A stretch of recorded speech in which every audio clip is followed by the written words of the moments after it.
Assalamualaikum warahmatullahi wabarakatuh dan salam sejahtera buat kita semua. Perkenalkan, nama saya Taufik, stambuk A241171043.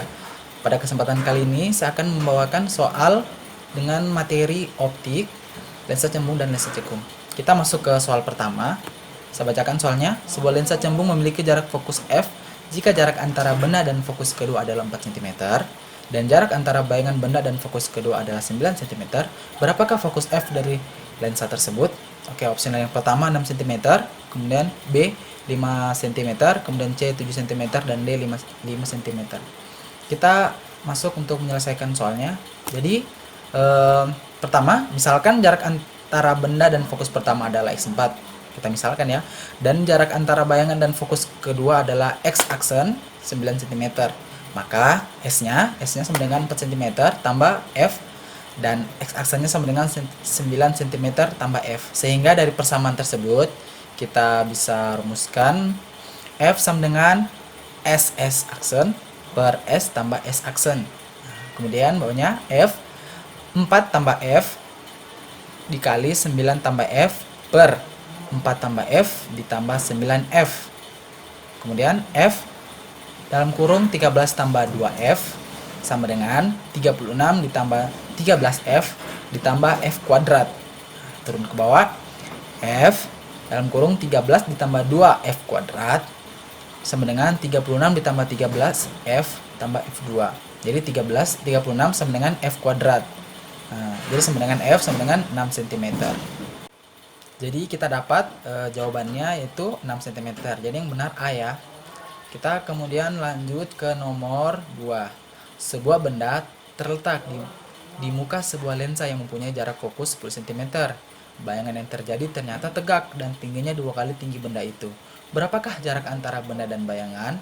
Opsional yang pertama, A 6 cm, B 5 cm, C 7 cm, dan D 5 cm. Oke, kita masuk untuk mengerjakan soalnya. Oke, jawab ya. Kemudian bayangan adalah tegak. Nah, jadi bayangan sini yang terbentuk adalah tegak dan tingginya 2 kali benda. Ini berarti M sama dengan plus 2. Nah, lensa yang menghasilkan bayangan tegak atau maya yang lebih besar dari bendanya adalah lensa cembungnya. Jadi bukan lensa cekung ya. Atau lensa positif. Jadi lensa cembung juga bisa disebut dengan lensa positif. Sehingga jarak fokus F sama dengan positif 10 cm. Kenapa? Karena M sama dengan plus 2. Maka min S aksen per S sama dengan plus 2. Jadi X aksennya sama dengan min plus 2. Nah, itu persamaan 1 kita dapatkan. X aksennya sama dengan min 2S. Kemudian kita masuk ke persamaan keduanya. Maka dengan menggunakan S aksen sama dengan SF per S kurang F. Nah, kita isi bawahnya S aksen sama dengan S dikali 10 cm dibahagi S dikurangi 10 cm. Nah, kita dapat persamaan keduanya. Nah, dari persamaan 1 dan 2 ini kita peroleh min 2S sama dengan S dikali 10 per S kurang 1. Nah, kemudian S kurang 10 sama dengan min 5. Nah, jadi S sama dengan positif 5. Jadi ini tanda positif ini menyatakan benda terletak di depan lensa. Nah, kemudian kita masukkan S sama dengan plus 5-nya ke persamaan 1 sehingga diperoleh S aksen sama dengan min 2 dikali plus 5 cm sama dengan min 10 cm. Kita dapat min 10 cm. Tanda negatif menyatakan bayangan terletak di depan lensa. Sketsa letak benda dan bayangan ditunjukkan berikut ini. Jadi jarak antara benda dan bayangan AA aksen sama dengan AA aksen sama dengan 10 cm dikurang 5 cm. Jadi hasilnya 5 cm. Jadi apa yang benar? Opsi yang mana benar? Ya B ya, 5 cm. Kita lanjut ke soal nomor 3. Saya bacakan ya. Sebuah lensa cembung rangkap memiliki jarak fokus 6 cm. Berapa jauh dari serangga yang tingginya 2 mm? Sebuah lensa harus dipegang agar menghasilkan suatu bayangan tegak yang tingginya 5 mm. Jadi di sini kita analisis soalnya ada serangga. Nah, jadi bagaimana caranya agar serangga itu bisa terlihat fokus dengan menggunakan lensa cembung ini? Jadi ada opsi yang pertamanya 4 cm, kemudian B 5 cm, kemudian C ada 4,6 cm, dan D 3,6 cm. Oke, jadi kita langsung jawab ini soalnya. Nah, jawab. Jadi M-nya, ya M yang kita ketahui adalah min S aksen per S. H aksennya H aksen per H plus 5 mm dibahagi 2 mm, jadi sama dengan min S aksen per S. Jadi S sama dengan min 5S per 2. Jarak benda S adalah, jadi kita langsung cari jaraknya karena kita sudah dapat persamaan yang pertama. S sama dengan min 5S per 2. Jadi kita masukkan S sama dengan S aksen F per S aksen dikurang F.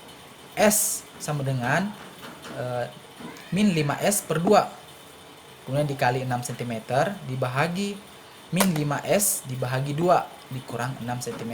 Jadi kita dapat hasilnya S kali min 5X per 2 dikurang 6 sama dengan min 5S.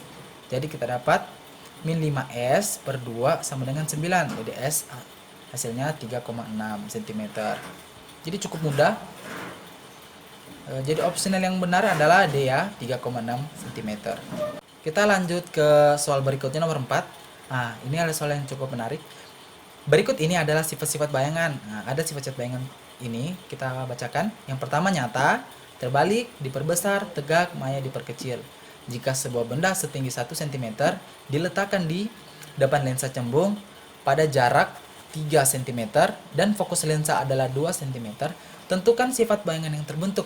Nah, jadi sini opsional yang pertama 1, 2, dan 3, B 2, 3, dan 4, C 4, 5, dan 6, D 2, 4, dan 6. Jadi kita disuruh cari sifat bayangan yang terbentuk dari soal tersebut. Nah, kita langsung jawab ya. Oke, jadi penyelesaian yang pertama kita ketahui bahwa ketinggiannya hanya sama dengan 1 cm. F-nya jarak fokusnya 2 cm dan S-nya 3 cm. Jadi ditanyakan sifat bayangan ya. Jawab. Sebenarnya ada dua cara penyelesaiannya. Yang pertama metode menghafal. Jadi kita cari metode yang gampang saja. Kalau metode menghitungnya agak susah. Nah, dari data di soal, benda berada 3 cm di depan lensa. Nah, jadi bendanya 3 cm di depan lensa ya. Sementara itu jarak fokus lensa F adalah 2 cm, sehingga jari-jari kelengkungan lensa adalah, nah kita cari jari-jari kelengkungan lensanya. R sama dengan 2F. R sama dengan 2 dikali 2 cm sama dengan 4 cm. Karena jarak benda lebih kecil daripada jari-jari kelengkungan lensa dan lebih besar dari jarak fokus lensa, atau secara matematis dituliskan sebagai R S lebih kecil dari R lebih besar dari F. Maka benda berada di titik fokus dan jari-jari lensa atau di ruang 2 dengan melihat tabel sifat bayangan. Kita tidak perlu lihat tabel ya. Maka kita perlu lihat sifat bayangan benda, yaitu nyata, terbalik, dan diperbesar. Nah, kita lihat opsionalnya. Nyata, terbalik, dan diperbesar. Yang pertama, nyata itu 1 ya, 1. Kemudian terbalik 2 dan diperbesar 3. Jadi jawaban yang benar adalah A. Oke, kita lanjut ke nomor 5. Saya bacakan. Panjang fokus sebuah lensa cembung. Nah, lensa cembung bisa juga disebut dengan lensa konvergen, 5 cm, dan benda yang tingginya 5 cm terletak di sebelah kiri lensa tersebut. Berapakah jarak bayangan benda tersebut? Jadi kita disuruh cari jarak bayangan tersebut ya, S. Jadi A sama dengan 6 cm, B 5 cm, C 7,5 cm, D 8 cm. Jadi langsung kita jawab ya cara pengerjaannya. Nah, diketahui panjang fokus F-nya sama dengan berapa tadi? 15 cm. Nah, panjang fokus lensa cembung bertanda positif karena titik fokus lensa cembung dilalui berkas cahaya atau bersifat nyata.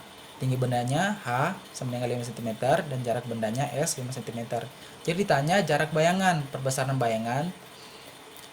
Kemudian kita jawab ya, jarak bayangan saya kita cari.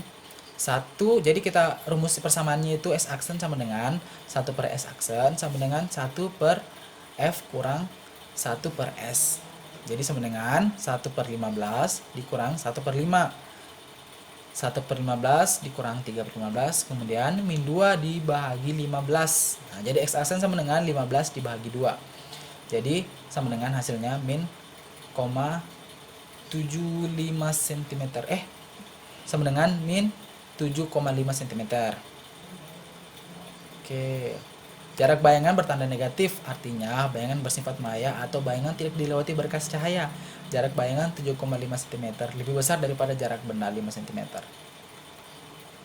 Jadi opsional yang benarnya adalah C ya, 7,5 cm.